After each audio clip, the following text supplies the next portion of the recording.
আসসালামু আলাইকুম রহমতুল্লাহি ওয়া বারাকাতুহু।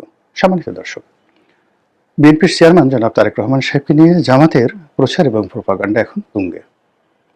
জনাব তারেক রহমান সাহেবকে ছোট করার জন্য, তাকে নিয়ে ট্রল করার জন্য এবং তার বিরুদ্ধে নানা রকম ন্যারেটিভ তৈরি করার জন্য জামাতের যে সকল মেশিনারিজ রয়েছে দেশে এবং দেশের বাইরে, তারা যে চেষ্টা করছে সেই চেষ্টার বিপরীতে বিএনপির প্রস্তুতি আমার কাছে যাকে বলা হয় সন্তোষজনক তো দূরের কথা, মানে ন্যূনতম বিএনপির পক্ষ থেকে কোনো রেসপন্ডই করা হচ্ছে না।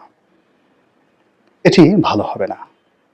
যেভাবে তারেক রহমান সাহেবের শিক্ষাগত যোগ্যতা, তার অতীতের কর্মকাণ্ড, হাওয়া ভবন, খাম্বা, লাম্বা, এরপর চান্দা মান্দা যা নিয়ে যা কিছু ন্যারেটিভ তৈরি করা হচ্ছে এবং তার রাজনীতি, গুপ্ত রাজনীতি, লন্ডনে চলে যাওয়া, লন্ডনে থাকা, আয় রোজগার ইত্যাদি নিয়ে প্রতিদিন রাজনীতির সভা মঞ্চে ম্যাটিকুলাসলি বিএনপির যারা লোকজন রয়েছেন তাদের চোখের সামনে, মুখের সামনে, মিডিয়াতে জামাতের যারা নেতৃবৃন্দ রয়েছেন তারা যে সকল কথাবার্তা বলছেন, এতে করে বিএনপির যারা সাধারণ ভোটার রয়েছেন তারা অবদমিত হচ্ছেন। আর জামাতের যারা ভোটার, বিএনপি বিরোধী যারা ভোটার, তারা উজ্জীবিত হচ্ছেন। এটি প্রচার গেল এবং প্রোপাগান্ডার বিষয় গেল এবং এটার ইফেক্টটা প্রতিদিনই বাড়ছে। দ্বিতীয়ত হলো বিএনপি যে সকল কর্মকাণ্ড খুব সিরিয়াসলি নিয়েছে, ভীষণ রকম সিরিয়াসলি নিয়েছে এবং এগুলো বলে বিএনপি মনে করছে যে তারা ভালো করতে পারবে। তারেক রহমান সাহেব এই প্রকল্পগুলো, এই কাজগুলো যদি আগামী দিনে করেন তাহলে জনগণ আকৃষ্ট হবেন, ভোট দেবেন, কিন্তু এগুলো বুমেরাং হয়ে পড়ছে। বিএনপি যে ফ্যামিলি কার্ডের কথা বলছে, তারেক রহমান সাহেব 50 লাখ ফ্যামিলি কার্ড দেবেন, এটা নিয়ে জামাত যে ন্যারেটিভগুলো তৈরি করছেন এবং যেখানে শেখ হাসিনার 1 লাখ, মানে বিএনপি দেবেন 50 লাখ, আর শেখ হাসিনা অনেক আগেই 1 কোটি স্মার্ট কার্ড দিয়েছে, এই কথা বলে শেখ হাসিনাকে লাইমলাইটে যেভাবে জামাতের লোকজন নিয়ে আসছে এবং সেই জামাতের লোক নিয়ে আসার পেছনে বিএনপির ফ্যামিলি কার্ডকে যেভাবে তুচ্ছ তাচ্ছিল্য করছে, তার সঙ্গে সঙ্গে আবার নতুন করে শুরু হয়েছে জনাব তারেক রহমান সাহেবের খাল কাটা প্রকল্প নিয়ে আর 50 কোটি গাছ লাগানো প্রকল্প নিয়ে নানা রকম ব্যঙ্গ বিদ্রুপ শুরু হয়েছে। আমি একটা একটা করে বলছি। প্রথমত খাল কাটা, উনি বলছেন যে 20,000 কিলোমিটার খাল কাটা হবে। এটা নিয়ে জামাত যে কথাগুলো বলছে সেগুলো বিএনপির কর্ণকুহরে হয়তো ঢুকছে না, তারা হয়তো দেখেই নেই অনেকে। এই জন্য আমি এই কথাগুলো বললাম যেন বিএনপি এটাকে কগনিজেন্সে নিতে পারে। বিএনপির অনেক লোক আছেন যারা আমার ভিডিও দেখেন নীতি নির্ধারণী পর্যায়ে, এই জন্য জিনিসটা আমার মতে করে তারা যে কথাগুলো বলছে সেটাকে একটা মাঝামাঝি জায়গায় এনে আমি বলার চেষ্টা করছি। প্রথমত জামাত যেটা বলার চেষ্টা করছে যে বিএনপির এই খাল কাটা প্রকল্পগুলো হবে অতীতের যে কোনো দুর্নীতি, যে কোনো অনিয়মের চাইতে 100 গুণ বেশি। কারণ 20,000 কিলোমিটার খাল কাটতে গিয়ে পুরো বাংলাদেশটাকে ফোকলা বানিয়ে ফেলবে এবং এটা হবে মানে আগামী দিনের মানে হাওয়া ভবন ভার্সন স্কাই, অর্থাৎ আগের দুনিয়াতে যে হাওয়া ভবন ছিল এটা আসমান পর্যন্ত এই হাওয়া ভবনের দুর্নীতি ছড়িয়ে পড়বে। এই কথাগুলো এই খাল কাটার মাধ্যমে বলার চেষ্টা করা হচ্ছে। কেন তারা বলার চেষ্টা করছে যে শহীদ প্রেসিডেন্ট জিয়াউর রহমান সাহেব যখন খাল কাটার উদ্যোগ নিয়েছিলেন তারা এই প্রকল্পটা ছিল ব্যর্থ এবং এটার একটা খালও বাংলাদেশে দেখাতে পারবেন না যে জিয়াউর রহমান কেটেছেন সেই খালে এখন পানি আছে বা ওখানে মাটি আছে বা ওটার খালের কোনো চিহ্ন আছে। ফলে ওই সময় রাষ্ট্রের অর্থ ব্যবহার করে তিনি যে কাজটি করেছেন এটা একটা ব্যর্থ প্রকল্প, লস প্রজেক্ট। দুর্নীতির কথা কেউ বলছে না, কিন্তু লস প্রজেক্ট, অপ্রয়োজনীয় প্রজেক্ট। আর এটাকে তারেক রহমান সাহেব এত বছর পরে এসে একটা সার্থক প্রজেক্ট হিসেবে গ্রহণ করছেন, তার প্রাথমিক যে চিন্তা এটাই রং।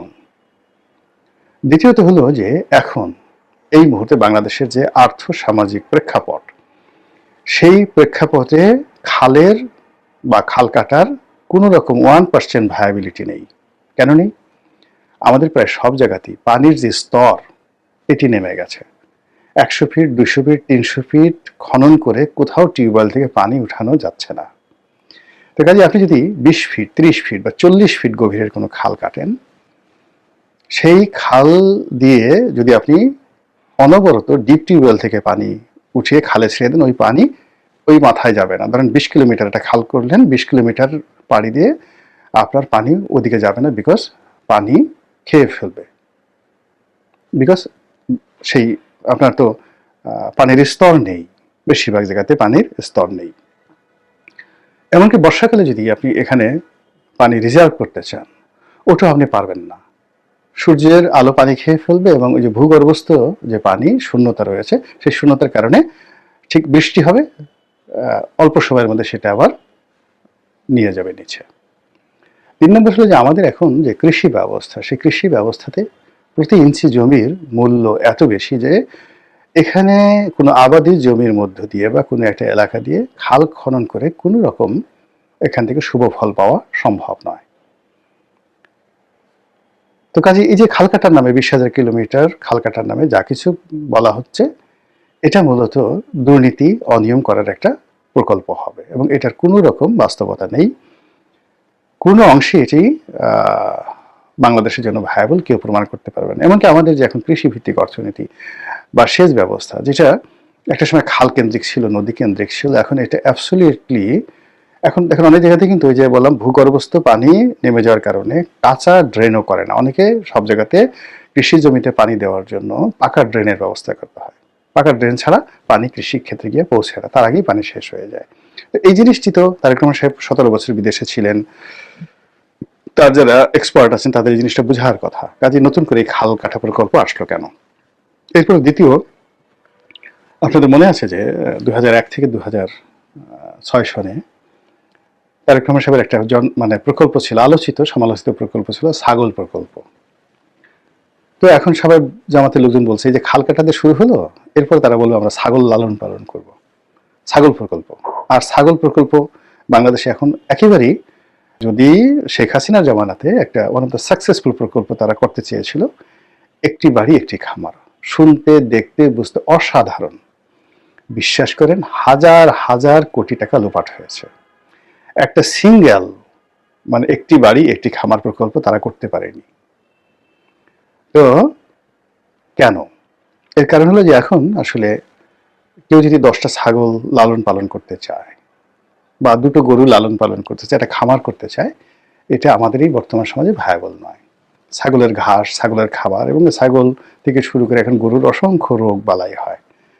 ছোট ছোট খামারিরা তাই দেখা যাচ্ছে যে গবাদি পশু লালন পালন করতে পারে না এবং প্রায়ই গরু মারা যায়, ছাগল মারা যায়। তারপরে শেষে 5 বছর একটা গরু লালন পালন করে বা 2 বছর একটা ছাগল লালন পালন করে তার পিছনে তার যে কস্টিং যায়, সেই কস্টিংয়ে সে বিক্রি করতে যায়, এগুলো কাজ হয় না, মানে অনেক লস হয়ে যায়।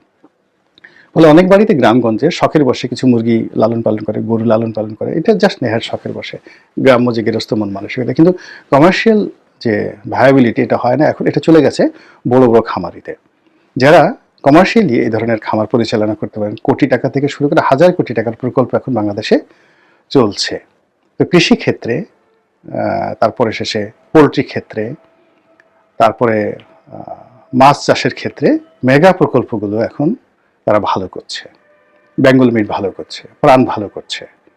তারপরে শেষে অন্য যে সকল কর্পোরেট হাউস এখানে এগিয়ে এসেছে, এসিআই থেকে শুরু করে অন্যান্য প্রতিষ্ঠান, তারা এখানে ভালো করছে। এখানে এখন ক্ষুদ্র কৃষি বা ক্ষুদ্র খামার এটা একেবারে সম্ভব নয়। ফলে যদি তারেক রহমান সাহেবের মাথা থেকে আবার সেই ছাগল প্রকল্প বের হয়ে যায়, তখন জামাতের লোকজন 32টা দাঁত বের করে কিলবিলিয়ে হাসবে যে দেখো দেখো দেখো, বলছিলাম না। সেকেন্ডলি আর একটা ঘটনা ওই সময় ঘটেছিল, যখন সরকার পতন আন্দোলনের তুঙ্গে, বিভিন্ন রকম তুঙ্গে, সরকার পতন হয়ে যাওয়ার বোধ হয় সপ্তাহখানেক আগে, তখন প্রয়াত আরাফাত রহমান কোকো এবং জনাব তারেক রহমান সাহেব দুজনে ক্রিকেট খেলছিলেন। দেশ যখন সারা দেশে উত্তাল, এই শেখ হাসিনার পতনের 3-4 দিন আগে যেরকম অবস্থা ছিল, ওইরকমই সরকারের বিরুদ্ধে আন্দোলন সারা বাংলাদেশে ছড়িয়ে পড়েছিল। তখন নিজে রিল্যাক্স হওয়ার জন্য বা তারা যে ভীত সন্ত্রস্ত নন, তারা এগুলো আন্দোলন ঠান্দোলন কেয়ারই করছেন না, এটা প্রমাণ করার জন্য দুই ভাই ক্রিকেট খেলছিলেন। তখন সাংবাদিকরা প্রশ্ন করেছিল যে এই আন্দোলন নিয়ে আপনার মতামত কি? তিনি বলেন যে আন্দোলন নিয়ে আমি ভাবছি না। তাহলে কি নিয়ে ভাবছেন? বলে আমি খেজুর নিয়ে ভাবছি, খেজুর চাষ নিয়ে ভাবছি। কি খেজুর? সৌদি আরব থেকে সেই খেজুর এনে বা খেজুরের গাছ এনে বাংলাদেশে কিভাবে আবাদ করা যায় এই চিন্তা করছি। ভালো কথা। এখন এই যে আমাদের দেশে কি হচ্ছে, আমাদের দেশে এই মুহূর্তে বাংলাদেশে কিন্তু খেজুর চাষ প্রকল্পটা বেশ লাভজনক। সৌদি আরব থেকে অনেক কৃষক বাংলাদেশ থেকে গেছেন, সৌদি আরব থেকে এগুলো প্রযুক্তি শিখে এসে বাংলাদেশে বিদেশ আসছে, তারা এই খেজুর চাষ করছেন এবং সবাই লাভজনকভাবে এই পেশাটাকে নিয়ে গেছেন। অনেকে মানে 30-40 হাজার টাকা করে একটা খেজুরের গাছ কিনে নিয়ে তারা এই সৌদি খেজুর চাষ করছেন।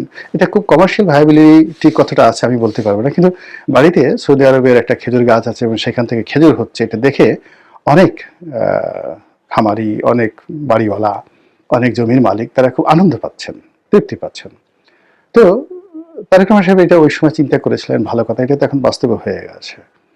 হয়তো আরো এটাকে কমার্শিয়ালি করলে আরো ভালো হবে, ওয়েল অ্যান্ড গুড। কিন্তু যদি এই মুহূর্তে তারেক রহমান সাহেবের মুখ দিয়ে আবার সে আগের কথায় বের হয়, তাহলে বলবে আরে বাবা রে বাবা, দেশ যখন পুলসে জ্বলছে, দেশের ব্যাংকগুলো যখন খালি হয়ে গেছে, 23,000 কোটি টাকা, 23 লক্ষ কোটি টাকা যখন দেনা দেশে দেশের বাইরে, লোকাল এবং বিদেশি মিলে 23 লক্ষ কোটি টাকা আমরা দেনা, লোকালি ব্যাংকগুলো যেভাবে ফল করেছে, লোনগুলো যেভাবে ফল করেছে সব মিলিয়ে, তো সেখানে 23 লক্ষ কোটি টাকা দেনার বিপরীতে যদি কেউ খেজুর গাছ নিয়ে চিন্তা করে, খেজুর প্রকল্প নিয়ে চিন্তা করে, তাহলে এর সাথে খেজুরের আলাপ আর হতে পারে না। তখন বলবে যে তার মাথা থেকে এই সমস্ত খেজুরের জিনিস বের হচ্ছে। তো এই বিষয়গুলো মানে জামাত শুরু করছে বা শুরু করবে, নিশ্চিত আপনি লিখে রাখেন।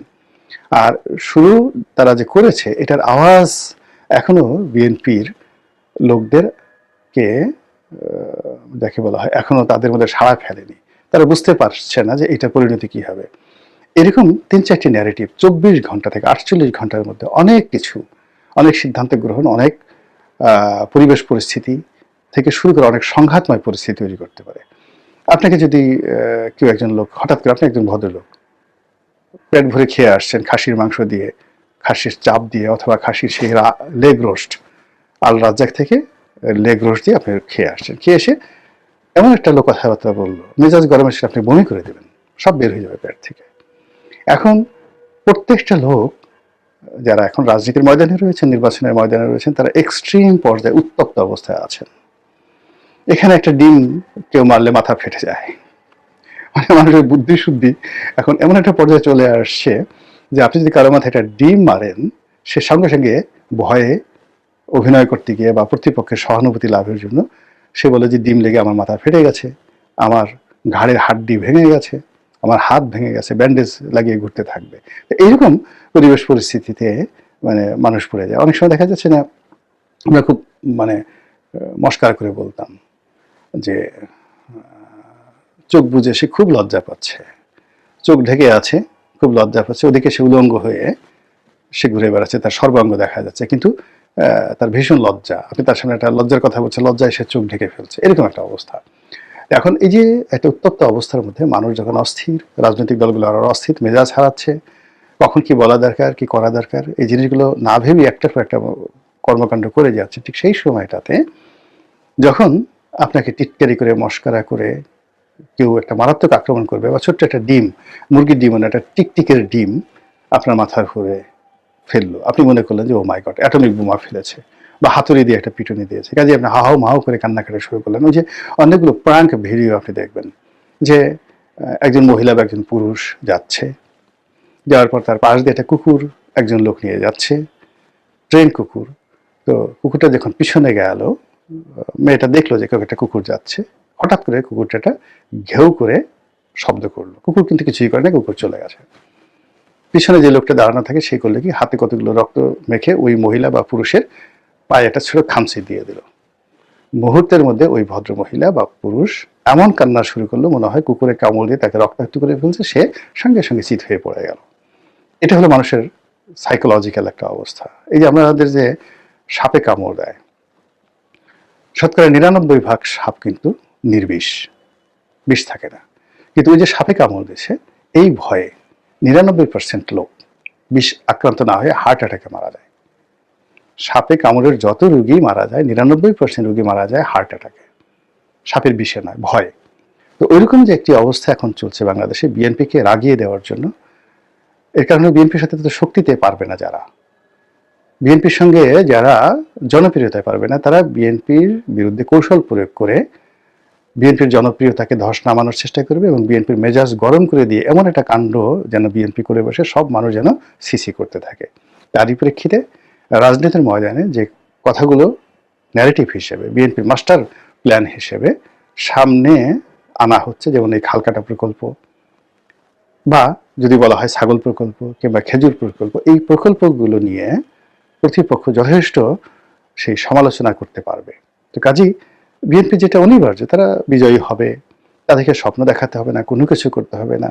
এমনকি যে তারা বলছে, আর একটা ভিডিও করবো সেটি নিয়ে, তারেক রহমান সাহেব বলছেন তিনি চাঁদাবাজি বন্ধ করবেন ক্ষমতা আসলে। তো তিনি যেখানে চাঁদাবাজির 99% অভিযোগ, 99.99% অভিযোগ বিএনপি নেতাকর্মীদের বিরুদ্ধে এই মুহূর্তে, তো তিনি যদি বলেন যে আমি চাঁদাবাজি বন্ধ করবো, তো এর চেয়ে হাস্য করার কোনো কথা হতে পারে না। তো কাজেই এগুলোর ব্যাপারে কথা বলার ব্যাপারে চিন্তা ভাবনা করে যদি কথা বলা হয়, আগামীতে যে 10 দিনের সময় আছে, এই 10 দিনে অনেক কিছু ঘটে যেতে পারে। মহান আল্লাহ আমাদের সবাইকে হেদায়েত দান করুন এবং হেফাজত করুন। আসসালামু আলাইকুম ওয়া রাহমাতুল্লাহি ওয়া বারাকাতুহু।